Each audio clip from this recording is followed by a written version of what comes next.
Hey everyone, this is Pastor Bruce, and I wanted to come to you with this message from Acts chapter 16, and at the middle of the chapter, I guess, where Paul and Silas are thrown in jail.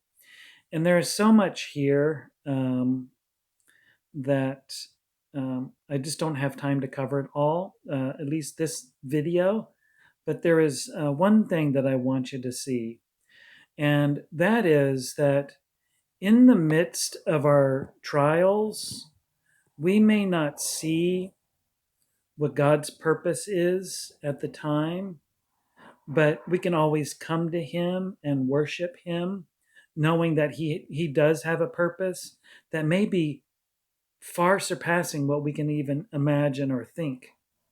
Um, and so let's take a look at this, and I just want to focus on that one truth.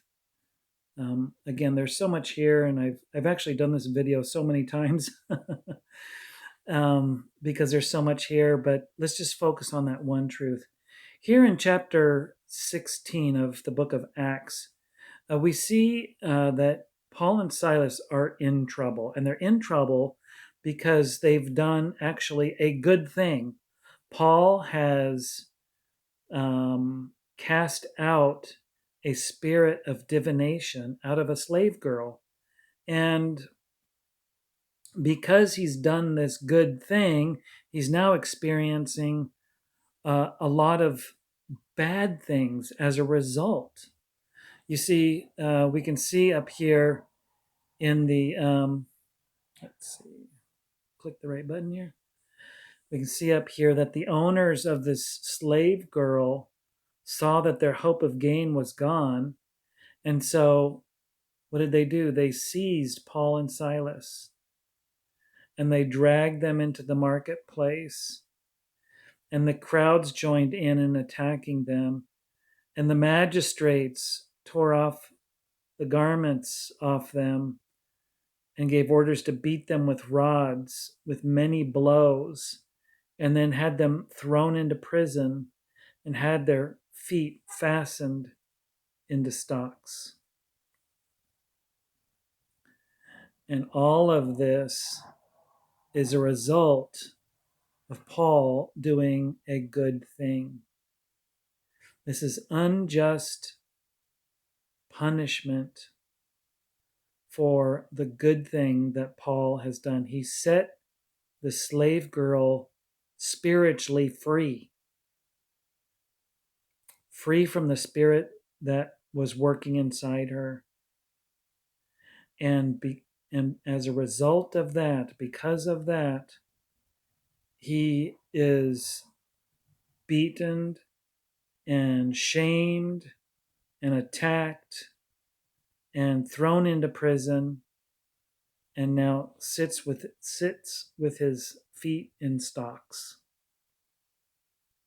I'm sure after the many blows, beaten with rods, that all he wants to do is find a comfortable way to sit down or lie down with all the bruises and um, um, maybe sore ribs or um, bruises on his legs. You can just imagine trying to find that right place to get comfortable, and yet his feet are in stocks and he can only sit in one position. And I'm sure it was an uncomfortable position just in itself, let alone having just been beaten with rods. And what would you expect Paul and Silas's hope to be? We don't know what it actually was, but if I was Paul or Silas, my hope would be, God, save me from my predicament. Keep me safe. Protect me. Come release me. Um, that would be my hope. And it would probably quickly turn into complaint. Why did you let this happen? You could have stopped it. I did a good thing. I should have been rewarded for that good thing, not tortured. because of that good thing. Why did this happen, Lord? Are you out there? Have you left me? You can just imagine all the questions, at least that would be running through my mind, maybe running through your mind as well. And we wonder, what's the point? What's the point, God? Why are we going through this? What are you doing? That would be the question that I would have. Let's scroll down a little bit and see what's going on. About midnight, Paul and Silas were praying and singing hymns to God, and the prisoners were listening to him. And suddenly there was a great earthquake, so that all the foundations of the prison were shaken. And immediately the doors were opened and the bonds were unfastened. And when the jailer awoke and saw that the prison doors were opened, he drew his sword and was about to kill himself, supposing that the prisoners had escaped. It's my understanding that if you allow a prisoner to escape, it's your death. And so apparently it's either the honorable thing to do is to take your own life, or perhaps maybe it was the cowardly way out. Instead of being killed by someone else, you kill yourself. But either way, it doesn't matter. What he was going to do was kill himself. He was about to kill himself. Here's the reason why, supposing that the prisoners had escaped. But Paul cried out with a loud voice, "Do not harm yourself." Why? Because we are all here. That's amazing to me. And perhaps just as much of a miracle as having all the doors opened and all the bonds unfastened. And notice it was not just Paul and Silas's, but all the doors and everyone's bonds. They were all free to go, but no one left. No one left.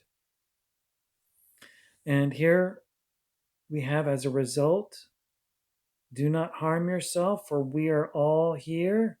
The result of this is that the jailer comes trembling with fear and fell down at Paul and Silas's feet and said, "Sirs, what must I do to be saved?"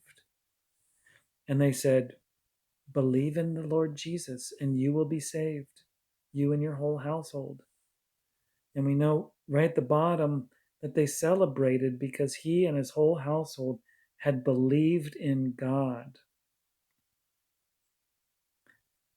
Now, if it was you and me, perhaps, I'll speak for myself, my purpose for God is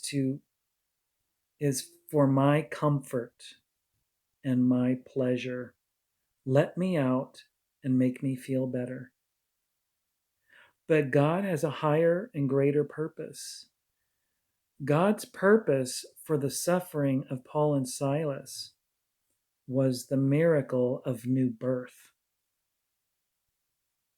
Now, would you have ever imagined that that was what was going to happen? I'm not sure Paul would have imagined that. Now, I don't think Paul was surprised that it happened, but would he have imagined that it was the jailer, that God, it was the purpose of God to bring the jailer to salvation? And God used Paul and Silas's suffering in order to do that. That's amazing. Now, with my suffering and your suffering, we may or may not see the final fulfillment of whatever God is doing, but we know that God does have a purpose, and he has a purpose in our suffering, even our unjust suffering, that may be far beyond what you or I could even imagine.